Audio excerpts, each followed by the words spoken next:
Dream Theater's When Dream and Day Unite. This was their first album from 1989, and there you can see the original album cover on the left and my redesign, which we're going over today, on the right.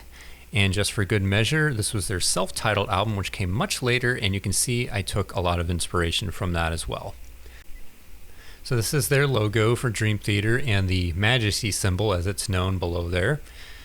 Common sense to put it on there, I think. And Dream Theater is without a doubt my all-time favorite band, so this was a no-brainer to me.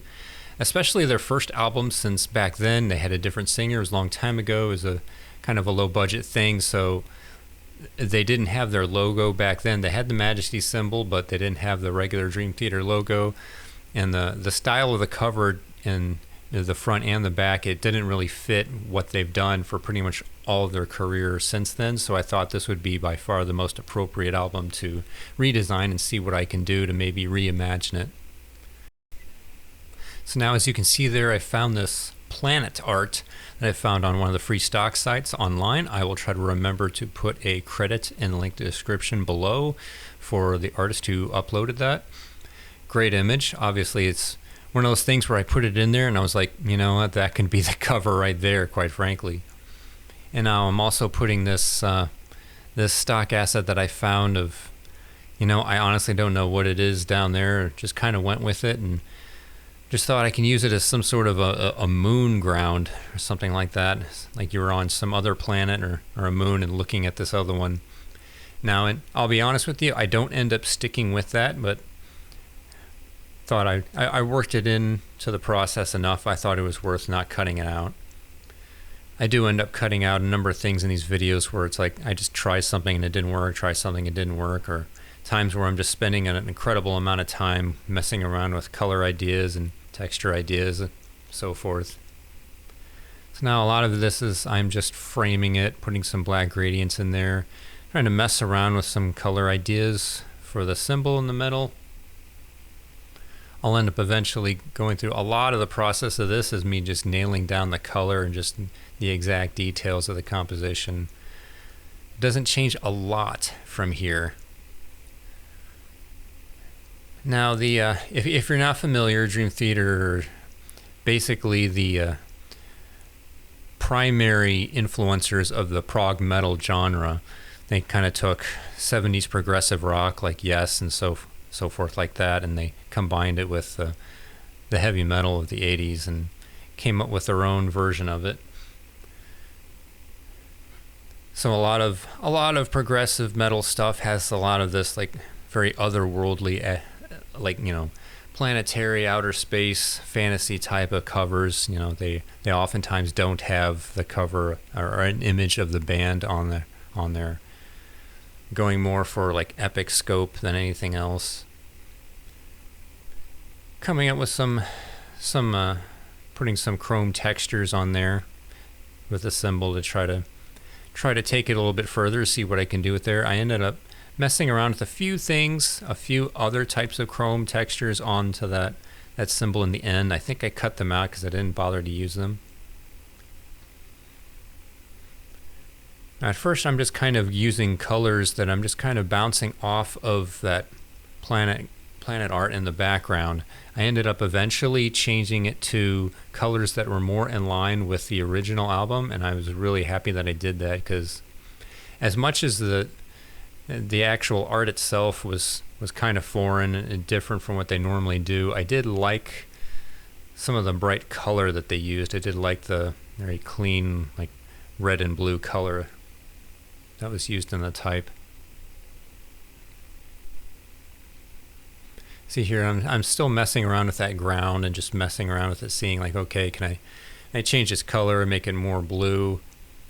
I do a lot of just messing around with color lookup tables, with gradients, with textures, messing around with their blending modes and just seeing what I can do to transform it and what direction I can take it in. Say, okay, this is when things start to really move forward, and it starts to feel more like When Dream and Day Unite. I start getting that red and that blue in there, and I start finding ways to like maybe frame it so that it's easier to read, like putting some black over it,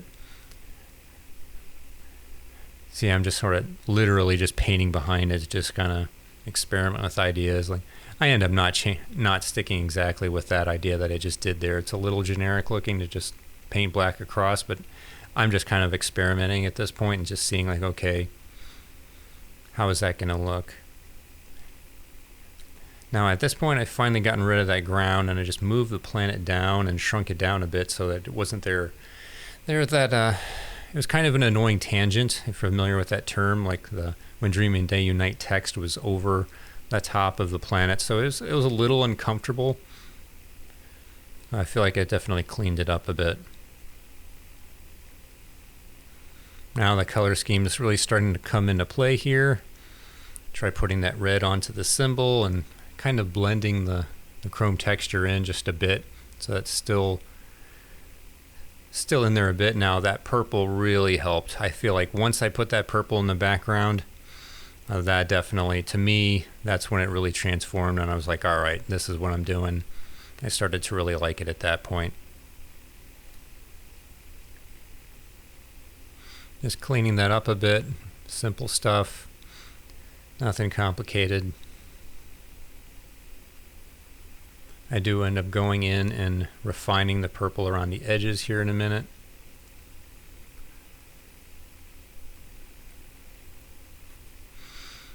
Now their first album was different because they had a different singer, but he was still, I don't know, to me it's super underrated.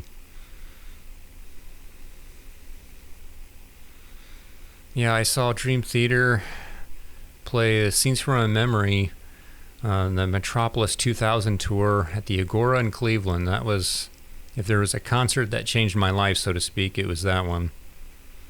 I wanted to be the next John Mayong on bass after that. I just saw his fingers flying around the whole show, and I was just kind of in awe. Yeah, just cleaning that up. I decided to leave the purple onto that little moon there. And just some finishing touches. Like, I didn't want to just leave it at just pure black around there. I wanted to kind of brighten it up a little bit and just messed with the levels. Like, okay, I generally agree with the idea that it's good to not just leave pure black on a background. And try to gray it up a little bit. Put some noise on there. Takes it just a little bit further, I think. And there you go. There's the final result. Hope you like it. Hope you learned a few things from it. And yeah, I had fun with this one. It's really satisfying as a Dream Theater fan. All right, everybody. Thank you so much for watching. I really appreciate it. Take care.